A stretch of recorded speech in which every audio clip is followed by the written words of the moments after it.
বাবাজিরা ভাইয়েরা, একদিন কাঁদবেন, একদিন আল্লাহকে ডাকতে হবে, ডেকে কোনো লাভ হবে না। কাল যখন আল্লাহ পাক হিসাব করে দেবেন, জাহান্নামের ফয়সালা হয়ে যাবে, আল্লাহ জাহান্নামে যাবে। আল্লাহ জাহান্নাম বড় ভয়ঙ্কর জাহান্নাম, আল্লাহ জাহান্নাম বড় ভয়ঙ্কর জাহান্নাম। আল্লাহ জাহান্নামে এত আগুনটা বেশি, পৃথিবীর আগুনের চাইতে জাহান্নামের আগুন 70 গুণে বৃদ্ধি রে বাবা। মানুষ পুড়তে পুড়তে গায়ে পর্দা হয়ে যাবে, 70 পর্দা হয়ে যাবে। জাহান্নামের আগুন, জাহান্নামের জ্বালা বড় ভয়ানক জ্বালা। ও মুসলমান, জাহান্নাম থেকে বাঁচার জন্য আল্লাহকে ডাকো, আল্লাহকে ডাকো, আল্লাহর কাছে কেঁদে নাও। আল্লাহ বলছে, বান্দা যদি দুনিয়ায় কাঁদো আখিরাতে শান্তি পাবে, দুনিয়ায় হাসলে আখিরাতে কষ্ট পাবে। মুসলমান, আজকে এই জলসার মাঝে যারা আছেন বসে, এখানে একজন যদি ইমানদার আল্লাহওয়ালা থাকে, একজন ইমানদারের ওসিলা করে আল্লাহ পাক হাজার হাজার শত শত গুনাহগারকে মাফ করে দেবে। ভাইরে, আল্লাহর বান্দারা কাল যখন জাহান্নামে চলে যাবে, আল্লাহ জাহান্নাম জ্বলবে দাউ দাউ করে। আমার আল্লাহ পাক বলবে, আমার ফেরেশতারা আবার তাড়াতাড়ি করে যাও, এই পানিটা জাহান্নামে ফেলে দাও। আল্লাহর ফেরেশতা শুনে আল্লাহ জাহান্নামে পানিটা ফেলে দেবেন। আল্লাহ পাকের জাহান্নামটা, আল্লাহর জাহান্নামের আগুনটা দাপ করে নিভে যাবে। জোরে বলুন সুবহানাল্লাহ। নিভে যাবে। আল্লাহর ফেরেশতা বলে, আল্লাহ কোন পানি এটা, কোন পানি? আল্লাহ, আপনার জাহান্নাম এত কঠিন, এত ভয়ঙ্কর, একটুখানি পানি দেয়া হলো, জাহান্নাম ঠান্ডা হয়ে গেল। কোন পানি? আল্লাহ বলে, ফেরেশতা, এটা আটলান্টিক মহাসাগরের পানি নয়, যমুনা সাগরের পানি নয়, বঙ্গোপসাগরের পানি নয়, আরব সাগরের পানি নয়। এ পানিটা আমার বান্দা দুনিয়ায় গুনাহ করেছিল, পাপ করেছিল, গুনার কথা মনে করে, পাপের কথা মনে করে, আযাবে জাহান্নামের কথা মনে করে, কবরের কথা মনে করে আল্লাহ পাক আমি আমার কাছে কেঁদেছিলেন, আমার ইমানদারের সাথে বসে কেঁদেছিলেন।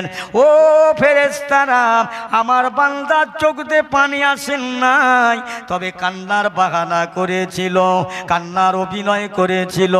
আমি আল্লাহ ওয়াদা করেছিলাম, আমি আল্লাহ পাক জানিয়েছিলাম, লা তাকনাতু মির রাহমাতিল্লাহ, ইন্নাল্লাহা ইয়াগফিরুয যুনুবা জামিআ, ইন্নাহু হুয়াল গফুরুর রহিম। ও আমার ফেরেশতারা, আমি আল্লাহ যে ওয়াদা করি, ওয়াদা ভঙ্গ করি না। জোরে জোরে বলুন সুবহানাল্লাহ। আল্লাহ ওয়াদা ভঙ্গ করে না, মানুষই করে, মানুষই ওয়াদা ভঙ্গ করে, আল্লাহ করে না। এই ফেরেশতারা, তুমি জানো না আমি আল্লাহ বলেছিলাম না, আল্লাহ জানিয়েছিলাম, বান্দা যদি গুনাহ করে, গুনাহ করে, সমুদ্র পরিমাণ গুনাহ করে, দরিয়া পরিমাণ গুনাহ করে, সমুদ্র পরিমাণ গুনার বোঝা মাথায় নিয়ে আমি আল্লাহ পাকের দরবারে কাঁদে, চোখে পানি আসেন নাই। বান্দা আমার চোখটাকে দেখাদো ভাব করেছিল, অন্তরটাই বড় ভয় হয়েছিল। তো এই কান্নার ছলনা করার জন্যে আমি আল্লাহ খুশি হয়ে এক ফোঁটা পানি মাছের মাথা পরিমাণ বেরিয়েছিল। আমি আল্লাহ খুশি হয়ে ওই পানিটা হেফাজত করেছিলাম। আমার বান্দাজকে জাহান্নামে যাবে, আমি আল্লাহ সহ্য করতে পারি না। এই পানি সেই পানি, ওই বান্দার চোখের পানি একবার জোরে জোরে বলা যাবে না সুবহানাল্লাহ। কি কোন সমুদ্রের পানিতে জাহান্নাম ঠান্ডা হবে না? আমার ভাইরা কাঁদেন, কাঁদতে কাঁদতে বেহুশ হয়েছিলেন। আল্লাহর ওলিরা তওবা করেছিলেন। আহা, আল্লাহর নবীর, আল্লাহ রসুল বাড়িতে বসে গেলেন। আম্মাজান আয়েশা সিদ্দিকা রাদিয়াল্লাহু তাআলা আনহা আল্লাহর নবীর কোলে মাথা রাখলেন। এক মুহূর্তের জন্য ঘুমিয়ে গেলেন।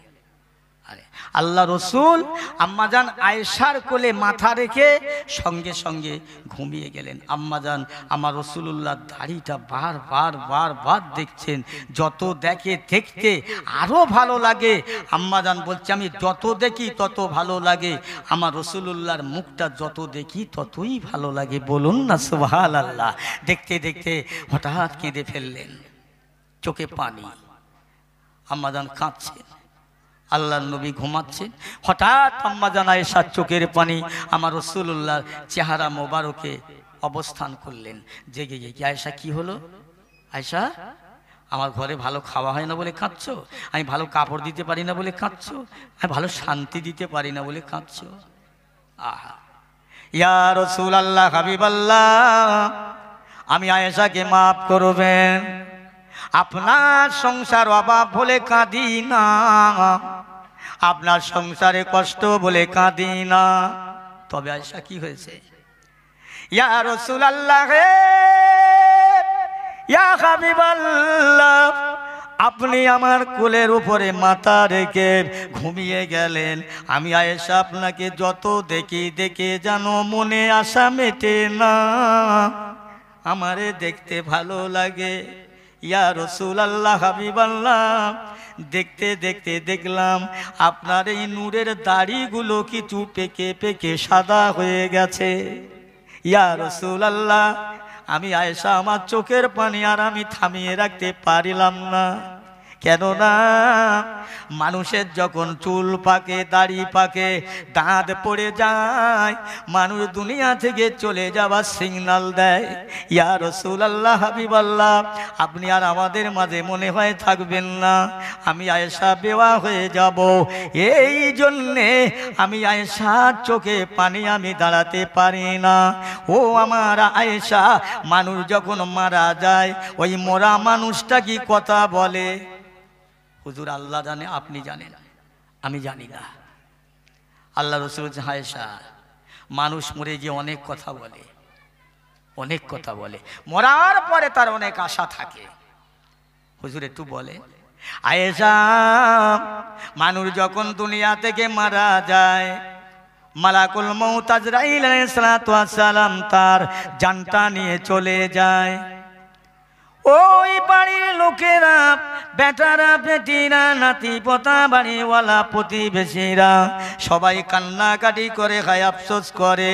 তার পরনে থেকে কাপড়গুলো খুলে দেওয়া হয়, খুনসিটা কেটে দেওয়া হয়, আর সে বলতে থাকে, ও আমার আপনজনেরা, আমরা তো আজ তোমরা আমাকে জনমের গোসল দিয়ে দেবে, সে গোসল দিয়ে দেবে, বিদায় কাপড় পরাবে, বাবারা আমার গায়েতে তোমরা গোসল করাবে বলে শুনে লাও। বেশি ঠান্ডা, বেশি গরম, বেশি গরম, বেশি ঠান্ডা পানি আমার গায়ে দিও না। কিছুক্ষণ আগে মালাকুল মউত আজরাইল আমার সঙ্গে ব্যবহার করে গেল, আমার জানটা ছিঁড়ে নিয়ে গেল, আমার সারা দেহর হাড্ডিগুলো চূর্ণ বিচূর্ণ করে গেছে। আমার ঠান্ডা পানি গায়ে সহ্য করতে পারবো না, বেশি গরম সহ্য করতে পারবো না। ও আমার আয়েশা, এই কথা বলে ক্ষান্ত হয় না, লোকটাকে গোসল দেয়া হয়, কাপড় পরানো হয়। ওই লোকটা বলতে থাকে, ভাইরা, আমার কাপড়টা পরাচ্ছ, জীবনের শেষ কাপড়, আর আমার এখান রাখা হবে না, কাপড়টা আমার পরাও, তবে এত তাড়াতাড়ি আমার মুখমণ্ডলটা ঢেকা দিও না। এই ঘর বানাতে, এই ঘর তৈরি করতে আমার রাতে ঘুম ছিল না, দিনে আরাম ছিল না, বহু কষ্ট করেছি, আর আমার এ ঘরে থাকা হবে না, আমাকে একটু ভালো করে দেখতে দাও। আয়েশা, এই মানুষটা বলে ক্ষান্ত হয় না। তারপরে তার লাশকে গোসল দিয়ে কাপড় পরিয়ে তাকে নেমিয়ে নিয়ে খাটিয়া করে মসজিদের কিনারায় রাখা হয়। ওই বাড়ি, ওই লাশটা, ওই মাইয়েরটা বলতে থাকে, হায় হায়, এতগুলি মানুষ আমার সাথী হবে, যাই হোক আমার অন্তত উপায় একটা আছে, একটা উপায় আছে। আয়েশা ওকে মসজিদের কিনারায় রেখে জানাজা পড়বে, ইমাম সাহেব দোয়া করবে। দেখা যাবে জানাজার শেষে লোকটাকে খাটিয়া চারজন নিয়ে যায়। ও লাশটা মনে করে ভেবেছিলাম হাজার মানুষ, 10,000, 20,000 সবাই আমার কবরের সঙ্গী হবে। না না, এরা হবে না, হবে না। অন্তত এই 4 জন আমার কবরের সঙ্গী হবে। আয়সা মনে মনে কাছে 4 জনই হবে। কবরের পাশে নিয়ে গেলেন মাইয়েরটা। কবরে 2 জন নেমে গেলেন, একজন মাথার দিকে, একজন পায়ের দিকে। নেমে যাবার পরে লোকটা চিন্তা করলেন, হায় হায়, মনে করেছিলাম এত মানুষ হবে না, 4 জন হবে না, 2 জন। তাই হোক। ও বিবি আয়েশা, এই 4 জন মানুষের মধ্যে দেখা গেল একজন মাথার দিকে বসে গেলেন। মাইয়েত মনে করছে আমার সঙ্গে একজন আছে, তাই হোক। কিন্তু দেখা যায় না, ওই মাথার দিকে যে মানুষটা বসলেন উনি একটা দোয়া পড়লেন, বিসমিল্লাহে ওয়া বিসাবিলিল্লাহে আলা মিল্লাতে রাসূলুল্লাহ বলে কাপড়টা খুলে চলে আসে। কবরের মানুষটা, ও আমার আয়েশা, কবরের মানুষ ওই কবরে বড় নিরুপায়, বড় অসহায় হয়ে যায়। বাঁশ দিয়ে আতালি করে মাটি দিয়ে যে যার চলে আসবে। আল্লাহর বান্দা কবরের মধ্যে থেকে চিৎকার করে বলতে থাকবে, আমার পাড়া প্রতিবেশীরা, যতদিন বেঁচে ছিলাম তোমাদের পাশে ছিলাম, তোমাদের কাছে ছিলাম, কত না অপরাধ করলাম, আজ আমার কেউ নাই, আজ আমার ক্ষমা হবে কিনা জানি না, আমার হয়ে কেউ সুপারিশ করবে না। ও বান্দা বান্দিরা, আজকে তোমরা আমার কবরের দিকে লক্ষ্য করে জীবনের মতো শেষ যে দোয়াটা আল্লাহর কাছে করো, যদি আল্লাহ পাক তোমাদের দোয়ার ওসিলায় আমার কবর মাফ করে দেয়। জোরে বলুন। এই সবাই একবার মিলে বলেন তো সুবহানাল্লাহ, একটু ঝেড়িয়ে বলেন তো সুবহানাল্লাহ। নারায়ে তাকবীর, নারায়ে তাকবীর, নারায়ে তাকবীর। দেখেছেন মৌল সাহেব, তুমি লাগলি আমরা আছি, আমরা রোজ রাত্রির লাগছি, রোজ। কালকের এখানে মিলাত হবে, হ্যাঁ এই কথা বলেন, কাল জলসা হবে, তাহলে কাল আমারও জলসা আছে, রোজ রাত্রির আমরা লাগছি। আপনারা একদিন লাগতে পারেন না? হে বাবা, আমার কি লাভ হবে বলো? তোমরা সুবহানাল্লাহ বললে আমার যত, না বললে তত, বললে তোমাদের লাভ, না বললে লস। এসেছেন যখন ভুল করে একটু বসুন, একটু বলুন, নাকি বড্ড ভুল হয়ে গেছে কেন আসা? হ্যাঁ, কোথায় বসবেন? গোনার জন্য কোথায় মাপ চাবেন? আল্লাহর মরে যাওয়া বান্দারা আল্লাহর কাছে কাঁদে, কেঁদেও কোনো ফায়দা নাই, লাভ নেই। আমার ভাইরা, আমি যেটা বলতে চাচ্ছি, মানুষের মতো মানুষ হও, ঈমান ওয়ালা হও, আল্লাহ ওয়ালা হও, খাঁটি আমল নিয়ে দুনিয়া থেকে কবরে যাবার চেষ্টা করো, চেষ্টা করো, চেষ্টা করো। চেষ্টার অসাধ্য কিছু নেই। হ্যাঁ, একটা মানুষ সে কিছু জানে না, একটা লোক বেড়া বুনতেছে, আর একজনকে বসে বসে দেখছে, দেখে দেখে সেও বেড়া বোনা শিখলেন। একজন মাঠে রোয়া কাজ করছে, আর একজন মোটে পারে না, সে দাঁড়িয়ে দেখছেন, দেখে দেখে সেও রোয়া শিখছে। এই ঠিক বলছি না ভুল বলছি? হ্যাঁ, আর এ যারা আজকের শরিয়াতের কিছু জানে না, এরা কোথায় গিয়ে শিখবে? মসজিদের ইমাম সাহেব যায় না। তোর বাবু 40 বছর বয়স হয়ে গেছে, এই বয়সে এখনো ইসলাম শিক্ষা করলি, কিরাম লজ্জা বল দিন, শরমের ব্যাপার না? আতুর ঘরে থেকে শুরু করে খাটিয়া পর্যন্ত শিক্ষার শেষ নেই। স্বামী যদি কিছু না জানে তার বিবির কাছে শিখতে পারে, জায়েজ আছে শরিয়াতে। ইনি বলে, দূর, মেয়ে ছেলের কাছে কোরআন শিখতে হবে, অহংকার করবেন। বাবা, জবাব আপনার আমার সবাইকে দিতেই হবে একদিন। তৈরি হন, তৈরি হয়ে যান। কি নিয়ে কবরে যাবেন নিজে চিন্তা করুন।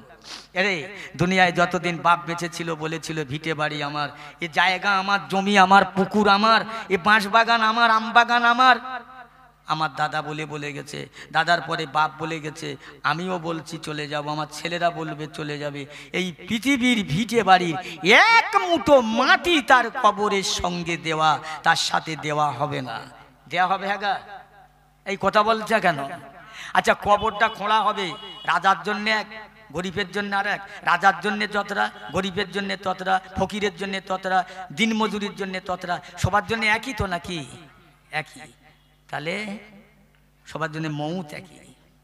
ভাবু, দুনিয়ার দিকে লক্ষ্য করুন, বড় ফিতনার মধ্যে পড়ে গেছি আমরা, বড় ফাসাদের মধ্যে। ঈমান নিয়ে কবরে যাওয়াটা কঠিন, খুব কঠিন।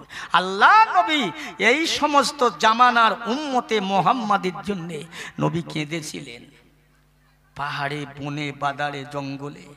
আহা, আমার উম্মতের কি হবে? আম্মা জান ফাতেমা সিদ্দিকা রাদিয়াল্লাহু তাআলা আনহা, আল্লাহ নবী খুঁজে বেড়ান, আব্বা জান, আব্বা জান, আব্বা জান করে ডাকতে লাগেন। কেউ বলেছে বয়স 9 বছর, কেউ বলেছে 7 বছর। ফাতেমা আব্বা জানের খুঁজতে বেরিলেন, কোনো দিকে পাওয়া যায় না।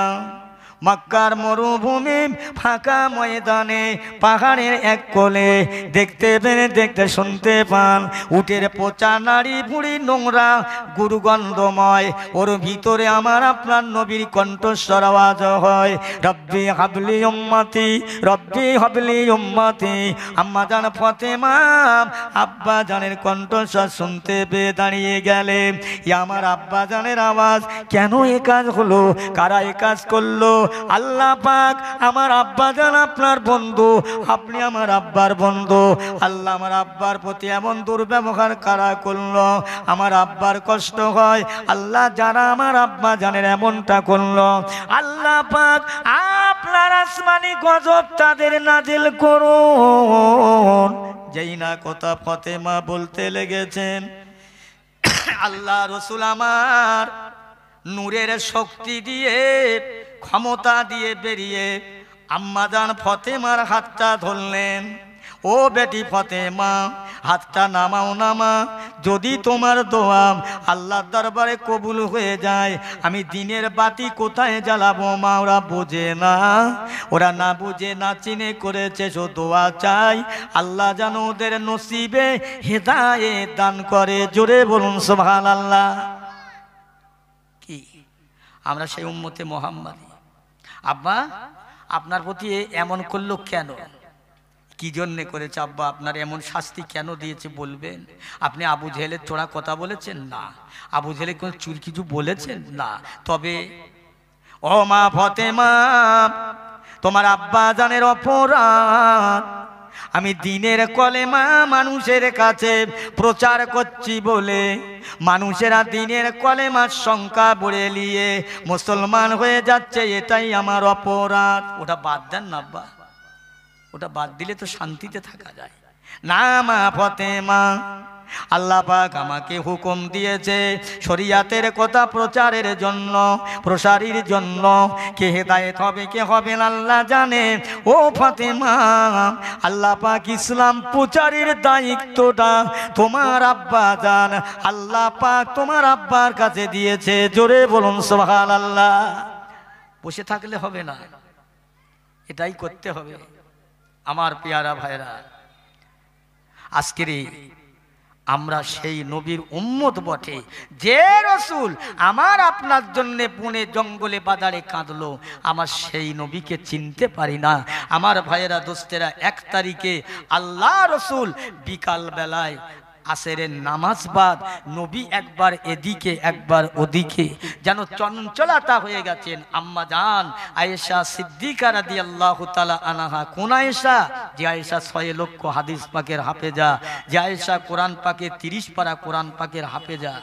জিজ্ঞাসা করছে, ইয়া রাসূলুল্লাহ, হাবিবাল্লাহ, আপনি এমন করছেন কেন? আপনি আজকের আয়েশা, আজকে যে এই রাতটা আসছে, কোন রাত জানো? জি ইয়া রাসূলুল্লাহ, আজকে শাবান 14 তারিখের রাত। বলছে এই রাতটা বড় ভাগ্য পরিবর্তনের রাত, এই রাতটা মানুষের দোয়া কবুল হবার রাত। আয়েশা, আজকে রাত্রে আমার গুনাহগার উম্মতের জন্য আল্লাহর কাছে আমি যে কাঁদবো, আমার সেই জায়গাটা ঠিক করতে পারছি না। কোথায় কাঁদলে আমার আল্লাহ খুশি হয়ে আমার উম্মতের জন্য আমার দোয়াটা কবুল করবে? হায় হায়, নবী কেঁদেছে আমার আপনার মতো কপাল ফাটার জন্য। আমি আপনি আমার আপনার নিজের শান্তির জন্য কাঁদার সময় পাইনে। এটাই তো বড্ড চালাক, এটাই তো বড্ড পাগলা হয়ে গেছে। বুঝলো না যে আমার কি হবে। বাবাজি, আল্লাহর নবী রাতের ভাগে, রাতের গভীরে উঠে আম্মাজান আয়েশার ঘরে থেকে কোথায় যাচ্ছেন? মদিনা থেকে একটা জায়গা, যে জায়গাটায় একটা খাজুর বাগান জমাট বাঁধানো, যেখানে মানুষ ঢুকতে পারে না। আম্মাজান আয়েশা গভীর রাত্রে উঠে দেখছেন নবী ঘরে নাই। আহা, উঠে চারিদিকে খোঁজাখুঁজি করছেন, কোথায় গেল আমার হুজুর? আমাকে হয়তো ডেকেছিল, আমি উঠিনি, আমি ঘুমাচ্ছিলাম, হুজুর আমার প্রতি অসন্তুষ্ট চলে গেছে। ওই রাতের বেলা ঘরের আশেপাশে, ভিতরে বাইরে খুঁজিয়ে খুঁজিয়ে কোথাও পেলেন না। আম্মাজান আয়েশা জান্নাতুল বাকিয়া, জান্নাতুল মুআল্লা পর্যন্ত খুঁজে নবীকে পেলেন না। শেষ পর্যন্ত আমার আয়েশা, আমাদের আম্মাজান নিজের বাপের ঘরে গেলেন। বাপকে? নবী পাকের প্রথম খলিফা সঙ্গে সাথী হযরত আবু বকর সিদ্দিক রাদিয়াল্লাহু তাআলা আনহুর ঘরেতে গিয়ে বলছেন, আব্বা এখানে কি আল্লাহর নবী এসছে? না তো মা। কি হয়েছে? আব্বা আল্লাহর নবীকে আমি বহুক্ষণ ধরে খুঁজছি, পাচ্ছি না। আল্লাহর নবী হয়তো তোমাকে ডেকেছিল, আমি ঘুমিয়েছিলাম। হিসাবে লিখতে যায়, ও মুসা খাতায় জায়গা থাকবে না। তামাম দুনিয়ার দরিয়ার পানি যদি কালি হিসাবে ব্যবহার করে, দুনিয়ার গাছপালা শেষ হবে, লেখকের হাত দুটো আসার অবাস নিঃশ্বাস হয়ে যাবে, দুনিয়ার সাগরের পানি কালি হিসাবে পানি শেষ হয়ে যাবে, সাত তবক জমিন আসমান এর লেখার জায়গা থাকবে না। আমি আল্লাহ পাক তবু আমার বান্দা আমার কলেমার প্রশংসা লিখে সে করতে পারবে না। জোরে বলুন। আল্লাহ বলছেন এই কলেমার প্রশংসা লিখতে লিখতে জগতের মানুষের হাত দুটো অসাড় নিসাড় হয়ে যাবে, দুনিয়ার দরিয়ার পানি কালি হিসাবে ব্যবহার করবে, পানি শুকনো হয়ে যাবে, সাতবক জমিন আসমান লিখতে লিখতে জায়গা থাকবে না, গাছপালা শেষ হয়ে যাবে, তবু আমার এই কলেমার প্রশংসা লিখে বান্দা শেষ করতে পারবে না। একটু জোরে বলা যাবে না? আর একটু জোরে হবে না? চুপচাপ বসে আছে আমি বুঝতে পারছি। টিএমসি বলে তো আইএসএফ বলে না, আইএসএফ বলে তো টিএমসি বলে না, বাপ বলে তো বেটা বলে না, বেটা বলে তো বাপ বলে না। কোথায় এসে বসে আছে আর সুবহানাল্লাহ বলতে কষ্ট লাগছে। বাবা ফাঁকি দিচ্ছ, আমার কি হবে? আপনারা সুবহানাল্লাহ বললে আমার দুতলা বাড়ি হবে না, লাভ আছে। এই কলেমার কথা বলছি। কোন কলেমার মানুষ?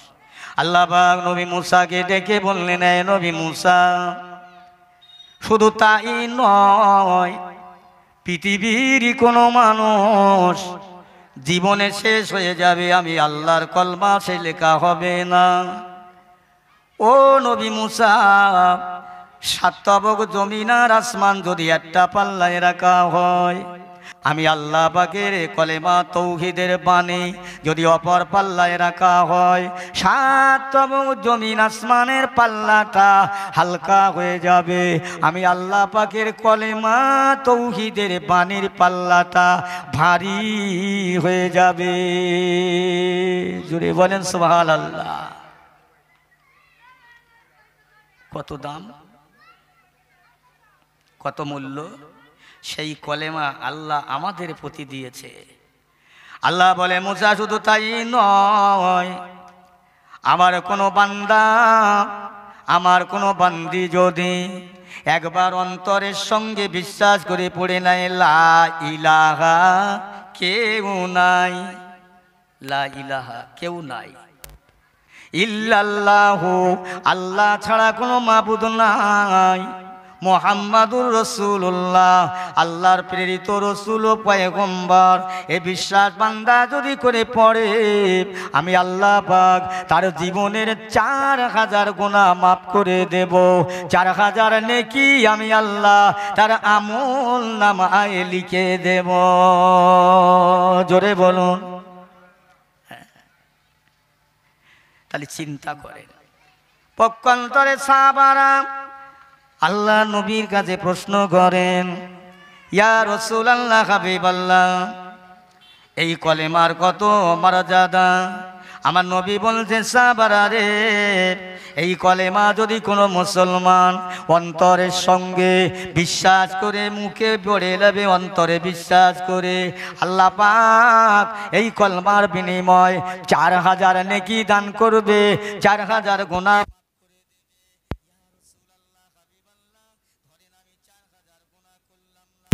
আমি গুনাহ করলাম না, আমার এই কলমাটা কি হবে?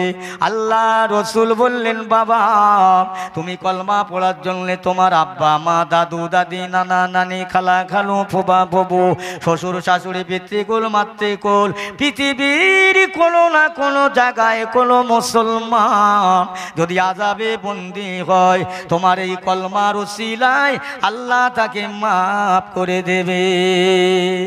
জোরে বলা যাবে না? আর একটু জোরে হয় না? কথা বোঝেন? আল্লাহ পাক আমাদের কত মর্যাদা দিয়েছেন, কত সম্মান দিয়েছেন। মাহে শাবান মাস খুব মর্যাদা আল্লাহ তো দিয়েছে। আল্লাহ নবী তার উম্মতের ভালোবাসায়, মহব্বতে দুনিয়াতে কত না ত্যাগ স্বীকার করলে, নিজে ভালো খেলেন না, ভালো জায়গায় আরাম করেন না, সারাটা জিন্দেগি, সারাটা জীবন কেঁদেছেন, আল্লাহ আমার উম্মতে মোহাম্মদের উপায় কি হবে। এ বাবা, আল্লাহর নবী আমাদের জন্য কেঁদেছে, আর আমরা আমাদের বিপদ থেকে বাঁচার জন্য নিজেরাই কাঁদি না। ওয়াজ করে আপনি আপনাদের মন জয় করতে পারবো না। তবে আমার একটাই কথা ভাই, আসল কথা, এ মরিচার গ্রামের মানুষ একদিন দুনিয়া ছাড়তে হবে, আগে আর পরে, পরে আর আগে, দুনিয়া আমাদের ছাড়তে হবেই হবে। আল্লাহ বলে দিচ্ছেন, কুল্লু নাফসিন যায়িকাতুল মাউত, মৃত্যুর স্বাদ সকলকে গ্রহণ করতে হবে। রতি হও, মহারতি হও, ফকির হও, বাদশাহ হও, নেতা হও, এমপি হও, হাজী সাহেব, মুফতি সাহেব, পীর সাহেব, মাওলানা সাহেব, যেই হও না, দুনিয়া ছাড়তে হবে। কথা বলছে তো, দুনিয়া আমাদের তো ছাড়তে হবে। কে লিয়ে দুনিয়া থেকে কবরে যাব? সবাই তো চলে যাব, একদিন নিঃশ্বাস বন্ধ হয়ে যাবে। কথা বলছেন? আল্লাহ বলছেন, বান্দা দুনিয়াতে তোরা কি করবি? ইন কুনতুম মুমিনিন, আমার তোরা কোনো জায়গায় যাস নে, কিচ্ছু করিস না, আমি আল্লাহ বলছি তোরা আমার 1 নম্বর মুমিন হয়ে যা, 1 নম্বর মুসলমান হ। আরে আমি তোদের দুনিয়ায় পাঠিয়েছি, ওমা খালাকতুল জিন্না ওয়াল ইনসা ইল্লা লিআবুদুন, তোদের ইবাদতের জন্য, অন্য কিছু উদ্দেশ্য নয়। দুনিয়ায় তোরা যা করবি সব ইবাদত, খাওয়া দাওয়া, চাষ আবাদ, কাজ কারবার, ঘুম আরাম, যা কিছু করবি, তবে যদি সেটা শরীয়ত সম্মত হয়। বাবাজি, কঠিন গুনাহগার আমরা, আমাদের গুনাহ আছে বেশমার। যারা দুনিয়ায় গোরের গুনাহ ছিল না, পাপ ছিল না, যারা সদা সর্বদাই আল্লাহর কাছে কবরের ভয়, পাপের ভয়, আযাবের ভয়, কষ্ট, জাহান্নামের বাঁচার জন্যে, জাহান্নাম থেকে নাজাত পেলার জন্যে দুনিয়াতে খুব কেঁদেছিলেন, খুব চিন্তা করেছিলেন, খুব ভেবেছিলেন, তারা দুনিয়াদারি করেছিলেন আল্লাহকে ভয় করে। আজকে আমি আপনি তো সেই মানুষ নয়, আমি আপনি সেই জায়গায় নাই। ছোট্ট কত করে দুটো কথা বলে যায়। আল্লাহ রসুলের দরবারে 1 তারিখে এক যুবক সাহাবী এসে বললেন, ইয়া রসুল আল্লাহ, হাবিব আল্লাহ, গত রাত্রে আমার এশার নামাজটা শুধুমাত্র ফরজ নামাজটাই হয়েছে, বাকি নামাজটা আমার হয় নাই। আমার নবী জিজ্ঞেস, কেন হয়নি বাবা? ইয়া রাসূলুল্লাহ, সে একদম মর্মান্তিক কথা, বলো। ইয়া রাসূলুল্লাহ, হাবিবাল্লাহ, এই জন্যে নামাজটা আমার হয় নাই।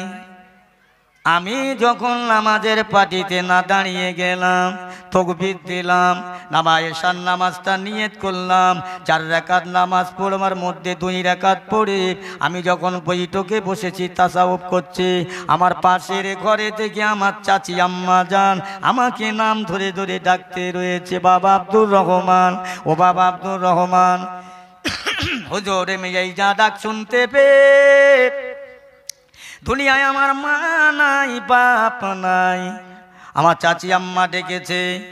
আমি ফরজ নামাজটা পড়ে সালামটা ফিরিয়ে আমি চাচি আম্মার ঘরে গেলাম। যেই না গিয়েছি বলি যে চাচিমা কি হয়েছে? বাবা এই দেখো না, আমার একটা ছোট মেয়ে, তোমার বোন, তুমি তার ভাই, তুমি একটা সন্তান, উনি আমার একটা সন্তান। ও বাবা আব্দুর রহমান, হঠাৎ পায়খানা, বমি, ডায়রিয়া শুরু হয়ে যায় রাতের বেলা, দুপুর বেলা। আমি কোথায় নিয়ে যাব বাবা? একটু দয়া করে বাবা নিয়ে কাঁধে করে ডাক্তারখানায় নিয়ে চলুন না বাব। ইয়া রাসূলুল্লাহ, হাবিবাল্লাহ, আমার চাচি আম্মার কান্না দেখে আমার অন্তরে দয়া মায়া হয়ে গেল।